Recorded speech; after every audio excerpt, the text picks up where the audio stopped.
What's going on, guys? In today's video, we are starting Rush Presto. If you're new here, please subscribe. Check out my videos, all kinds of videos, reaction videos, bass videos, music videos, all kinds of videos. Check it out.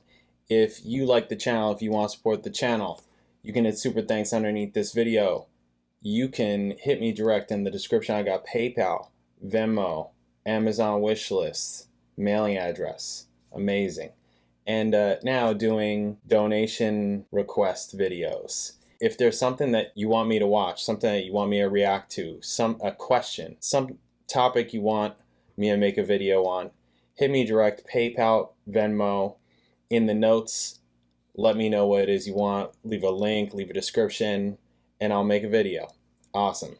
But for now, we're getting on with Presto. And this is the first video of the album, so that means I do my long intro where I just read through the Wikipedia a little bit just to get some basic information behind the album, right? Okay, Presto, 13th studio album, released in 1989.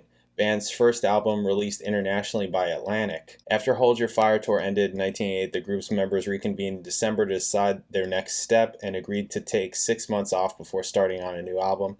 Presto marked another change in Rush's sound, with guitar taking a more dominant role in the writing and a reduction in synthesizers and a return towards more guitar-driven arrangements. Cool. Presto reached number 7 in Canada. Oh, look at who's here. 16 in the United States. Show Don't Tell, The Pass, and Superconductor were released as singles from Presto. The former charted at number 1. Cool. Rush supported the album with the Presto tour from February to June in 1990. Presto reached gold certification, selling 500,000 copies. Okay, cool. In May 1988, Rush wrapped up touring. Kitty. The group decided not to renew contracts with the international distributor Mercury Records. Lifeson said they departed because the relationship had become stale by this point. Peart later wrote that with the band now free of deadlines and obligations for the first time in 15 years, they chose to take advantage by taking a 6-month break. In December '88, the group gathered at Peart's house to discuss the next step and agreed to start a new studio album. Work on Presto began with Rush renting a studio in the country, a chalet, to write and rehearse new material. They adopted their usual method of licensing working on the music while Peart worked alone on the lyrics. Peart wrote, "At the end of the day, I might wander into the studio, ice cubes clinking, and listen to what they've been up to, and if I've been lucky, show them something new." Rush worked at the studio during the week and returned home on weekends. Presto marks the beginning of Rush's return to a more guitar-driven sound from what is known to many as Rush's synthesizer period of the band's previous 4 releases. When Lifeson and Lee discussed what musical direction to take, they agreed that the core of the band's sound, emotion, and energy had come from the guitar, something that they wanted to return to for Presto. This resulted in a much more satisfying album for Lifeson. Lifeson had felt constricted in his guitar playing since synthesizers began playing a more dominant role in the songwriting and performance on Signals, which had continued through the 80s. Lee explained that Rush wanted Presto to be more of a singer's album, and I think you'll notice that the arrangements musically support the vocals. Neil's lyrics to me are a lot more heartfelt. This album was a real reaction against technology in a sense. I was getting sick and tired of working with computers and synthesizers. We made a pact to stay away from strings, pianos, and organs, to stay away from digital technology. In the end, we couldn't resist using them for color. Interesting. Okay, yeah, that's interesting that, one, they're saying that it's like more of like an Alex record, but then Geddy's like, this is more of a vocal record. So it's like, sounds like Geddy is, I don't know, he's the singer, you know? Like, it's like, okay, yeah, he's the bass player and like he plays keys, but like he's the singer, and everybody's worked with a singer before, right? Right. Yeah, he's also a singer. He's got that back there. It's like, man, this album is really guitar driven. It's a vocal record. You know? Anyways, in a contrast to previous albums, Grace Under Pressure, Power Windows, and Hold Your Fire, the album does not contain an overall running lyrical theme, or what Peart describes as heavy lyrical messages, instead adopting a more loose approach, with each track making its own statement. Okay, so it's not like lyrically conceptual or whatever. Peart used the word response to describe the lyrical content as a whole. The idea that you don't go through life just looking at things. It doesn't matter if you've been all around the world. You may have seen it, but you haven't felt it. You haven't been there. Peart added, "There are many threads and a strong motif of looking at life today and trying to act inside it." After several songs had been worked out, the band felt it was right time to present what they had to a co-producer. However, their initial choice, Peter Collins, who'd worked on Power Windows and Hold Your Fire, reluctantly declined the offer to work on Presto as he wished to produce other bands. Interesting. Okay. Wow. Though Rush felt confident enough to undertake production duties themselves, they still wanted someone they could trust and provide an objective point of view to their ideas. Among the various candidates was English producer, songwriter, and keyboardist Rupert Hine, whose experience with a variety of artists attracted the group. Peart recalled the time when they presented their ideas to Hine. "We were a little bemused at the end of some of them. He actually seemed to be laughing. We looked at each other, eyebrows raised, as if to say, he thinks our songs are funny?" But evidently it was a laugh of pleasure. He stayed till the end. At Hine's suggestion, the group brought in Stephen W. Taylor as the recording and mixing engineer. Sessions with Rush and Hine together were productive initially. 10 days were assigned for pre-production work with one track for each day, but it was complete after just 1.5 days. Wow. The album's title was an idea that Rush had considered to use for a show of hands, but when Peart had started writing for a song titled Presto, it was then used as the title. Okay. Presto was recorded from June to August 1989. As part of their deal with Hine, the band agreed to record parts of Presto in London. Presto was finished around 4 weeks ahead of schedule. When the album was complete, Rush sought a new record deal and signed to Atlantic after executive Doug Morris had wanted to sign the group for a number of years and had an attractive offer. Cool. Song, Side 1. The past concerns a friend of Peart's who joined him on a cycle ride and once discussed juvenile suicide, which inspired the lyrics for the song. Peart named it the song he had worked the hardest on due to the delicate nature of the subject. The song became a group favorite. Peart picked the track as the reason to choose Presto as one album of theirs that they would re-record if they could. Scars features a complex drum pattern in which both acoustic and electronic drums are utilized. The pattern was derived from a tribal rhythm Neil Peart experienced while on bicycle tour of Africa. He went on to incorporate this pattern into his live drum solos. The song also features the use of a sequencer in place of, and often mistaken for, a bass guitar. Okay. Title track Presto was not performed live until 2010 for the Time Machine tour. Lifeson said the song is about feeling more active in your heart than in your head, not having the answers to problems. Superconductor deals with the superficiality of mainstream music. That topic also appears in other songs such as Grand Designs. Okay. In Anagram, every line contains one or more words that are formed by using letters in another word from that same line. There is no safe seat at the feast is an example. Wow, that's interesting. And certain lines contain anagrammed words. Example, miracles will have their claimers. Interesting. Its title was inspired by the character Mongo from Blazing Saddles. Lifeson spoke about the lyrics. It doesn't mean anything, it was just a fun thing, but there are some great twists in there. Red Tide has been seen as a commentary on climate change and the growing problem of global warming. Hand Over Fist was originally an instrumental that Rush had intended to include on Presto, but Peart continued to submit lyrical ideas for Lifeson and Lee. One in particular fit to the music well enough, and the plan for an instrumental was scrapped. In the album's tour book, Peart used the symbolism that the hand game Rock, Paper, Scissors represents, which was made into a nursery rhyme and used as a lyrical chant in Hand Over Fist. Okay? AllMusic described the album as workmanlike and removed from the creativity of their earlier works. However, he asserts that the songs aren't terrible, just a sense that something is not quite clicking, perhaps due to the length of time that it had been since the band wrote more traditional guitar-based songs. Described the album as one that intelligently leads Rush into the 90s without musical bleakness. Okay, enough of this. I think it's time to listen. Alright, first track, Show Don't Tell. I heard part of this song, I think it was on that Canadian awards show, the Juno Awards. I think it was on, they played like a clip of it. It was like the video or something like that. Anyways, this is Rush, Presto, Show Don't Tell. Let's do this. Bam.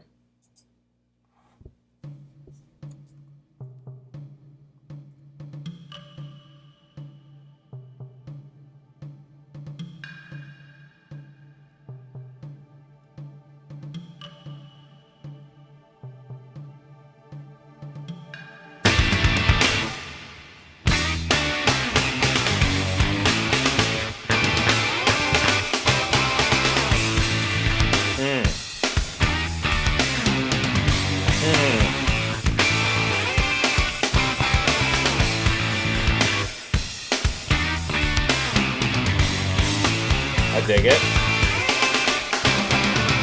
How many times do you hear it? It goes on all day long. Everyone knows everything, and no one's ever wrong. The guitar is thin. Who can you believe? It's hard to play it safe. That kick punches though. But apart from a few good friends, Like it's not super big, but it like hits.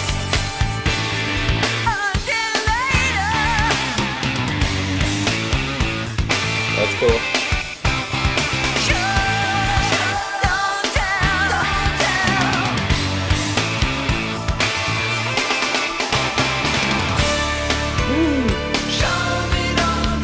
Yeah, I heard this part.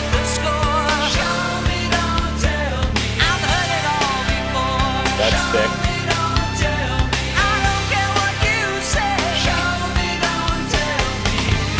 You can twist perceptions. Reality won't budge. You can raise That synth part back there. objections. I will be the judge. I'm the jury. I'll give it due reflection. Watching from the fence. Give the jury direction based on the evidence. I the jury.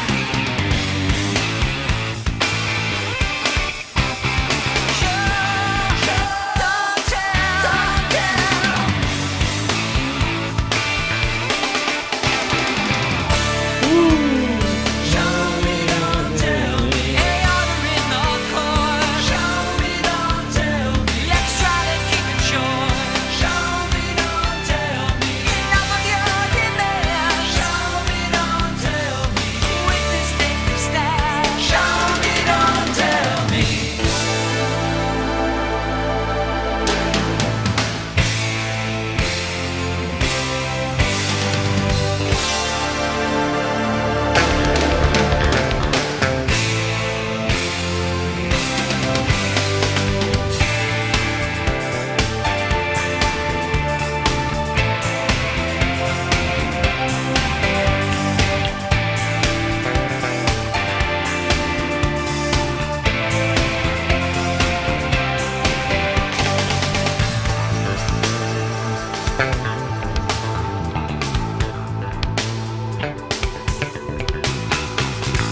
Okay.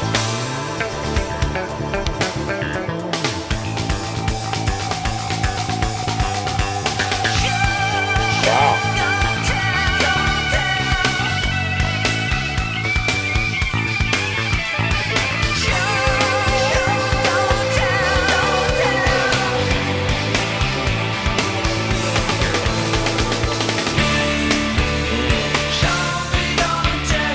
Hey, order in the court. Let's try to keep it short. I don't care what you say. Let's see Exhibit A. You figured out the score. I've heard it all before. Enough of your demands. Witness, take the stand. Hey, order in the court. Let's try to keep it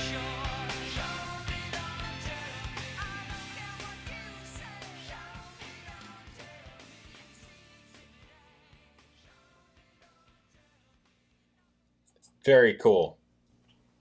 Very cool. Happy to be back. Okay, so like it starts, right? It starts with the synth, right? Coming with the drum parts and the synth. So it's like it doesn't give away that it's like guitar driven yet. You still don't know. You're like, okay, like all right, we just got like Grace Under Pressure, Power Windows, Hold Your Fire, and now we're in this. But this sounds, it definitely sounds, even though there's synths and keys stuff happening throughout the song, it does feel already more guitar driven. Even though there are like certain parts of the guitar sounds really thin, but it's like you hear it, it's right there. I like this way better already. I'm like, okay, this kind of direction I already feel better about. I'm like, oh, okay, cool, great, nice, welcome back. Yeah, you guys needed that break. That was cool. I really like that one actually. I dig that one. That was a cool tune. I digged it. That lots of bass stuff happening in that song. That was really cool. This is a good tune. I dig it. Yeah, I think I'm gonna like this period. Just from the comments and all this kind of stuff. There's people that are commenting saying that like, you know, they're not into Presto, and there are other people that are like, I like you know, they like it. So it's what it is. This is really cool though. I like this one. I thought it was nice. Really cool bass parts. Really cool just music parts. You know, like all this stuff, and then that whole middle bass section was really cool. Lots of bass action happening. Nice. Amazing. Alright guys, show don't tell, done. Chain Lightning is coming up next. I'll catch you then. Later.